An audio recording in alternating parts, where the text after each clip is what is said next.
One of the big winners from Week 8 in the NFL. How about Jordan Love going to face Aaron Rodgers? All the pressure, that conversation is being had. Goes out and throws for just under 350, 3 tuds. Super efficient. Ton of yards after contact there for the Packers. They played really efficient football.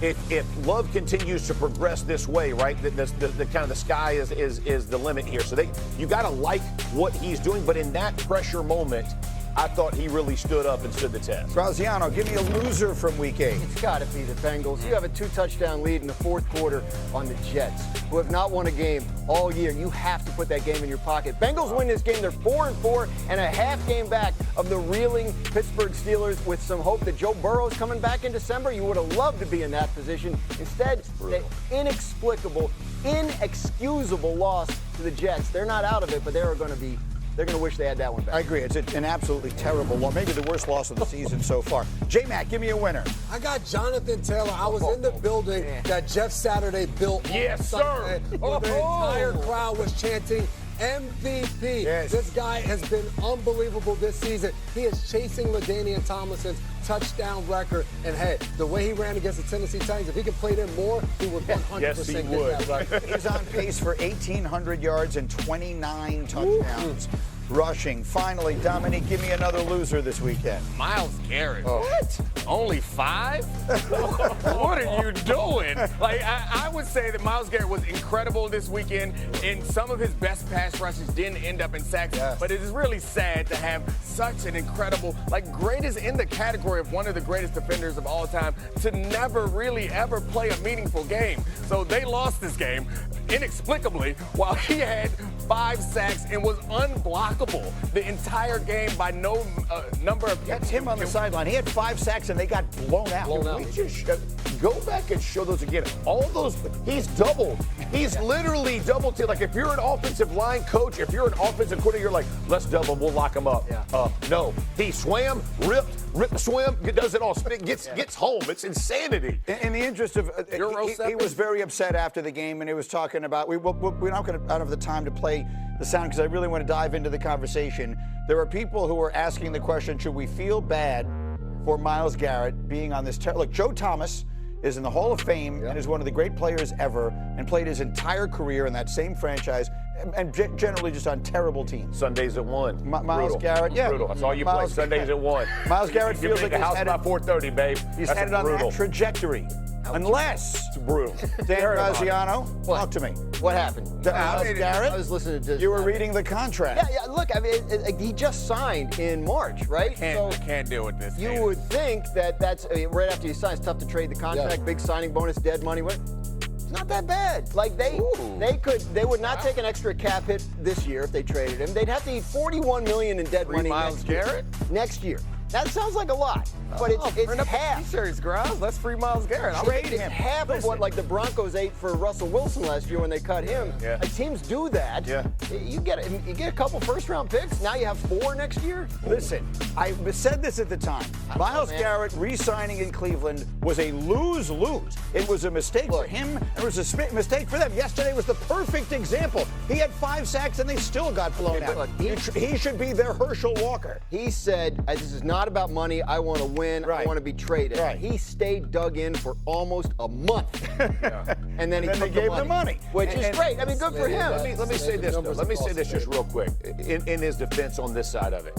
When Joe Flacco, that I guarantee you the bill of goods sold to him was, remember when Flacco was back here, remember what we did offensively, you're going to be the defensive side of it. They had different expectations, Stefanski and Flacco. So I get what you're saying now, but we're looking at this thing a little bit like hindsight 2020 because he had seen what Flacco and Stefanski, and if the defensive side carries their weight, potentially you have a much better team.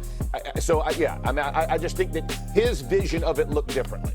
I just hate that the foundation of this argument is that we force players to make some sort of choice between winning, or we make it so Myles Garrett can't be upset because they're losing because he got a big check. Right. He deserves all that money and probably deserves more than he's getting. I hate the idea that we're saying you can't complain, you can't be upset that you're losing because you signed back with this team. This defense is ridiculous. They're one of the best in football. He's doing his part, and it's fair for him and any other player to have an expectation that the team is going to be competitive. It's not fair to say just because you took the check, you can't be mad. Other thing to remember, when they signed him in March, they're still trying to get a stadium built. They need like a face of the franchise guy. They got that stadium deal now. Yeah. I guess it's coming. Free him. Trade him. It benefits them both. They're going absolutely nowhere with him. So trade him, get a king's ransom, and start building from there. Okay, we are so good. Just getting started on this too. J-Mac, if I were to say the Denver Broncos are going to win the AFC West, do you believe it or not? Ooh, Greeny, you kind of hit a note. I'm going not on this one, and I want to believe it. I really do. But did you watch the Kansas City Chiefs last night? They just look that good with Patrick Mahomes and Travis Kelce looking like the old Travis Kelce. This Chiefs team, the way this offense looks, and Steve Spagnuolo still has the defense playing at an extremely high level. They are the team to beat in the AFC West. I agree, although the Broncos are playing very well, but we have sneaky, potentially huge news on the Broncos. Dan Graziano, what is that? Cornerback Patrick Surtain, the reigning defensive player of the year, suffers an injury in the game against the Cowboys that could keep him out a while. Adam Schefter reporting last night that he's expected to miss multiple games and could be a candidate for injured reserve, which would require him by rule to miss at least 4 games.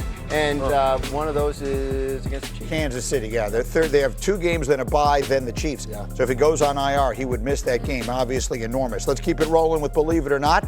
Graziano, if someone were to say the Vikings made a mistake letting Sam Darnold go, do you believe it or not? Not yet, but if things still look like they do in the Vikings quarterback situation a month or 2 from now, then I think it's time to believe it. Because look, J.J. McCarthy was the bet that the Vikings made. They not only let Sam Darnold go, they let Daniel Jones go, who they had in their building as well, because they believe J.J. McCarthy was ready to take the reins of a contending team and a roster that has spent more money, or a team that spent more money on this year's roster than any other in the league. J.J. McCarthy's under a lot of pressure the rest of this year to look like that guy. It was nice of you to say not yet, but I mean, it is the time now. He's asking the question now.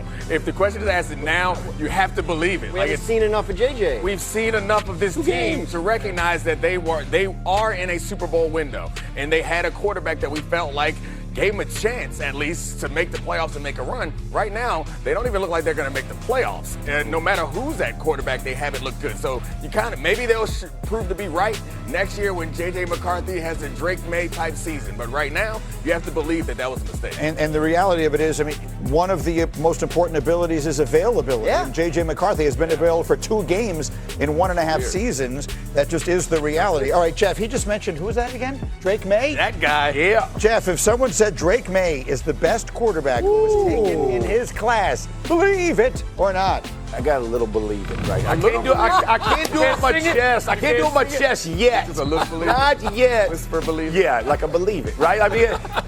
My Tar Heel is, listen, best deep ball thrower in the league right now. Josh McDaniels has done a tremendous job with this young player. He has played fantastic football. This team is hot. They're playing good football.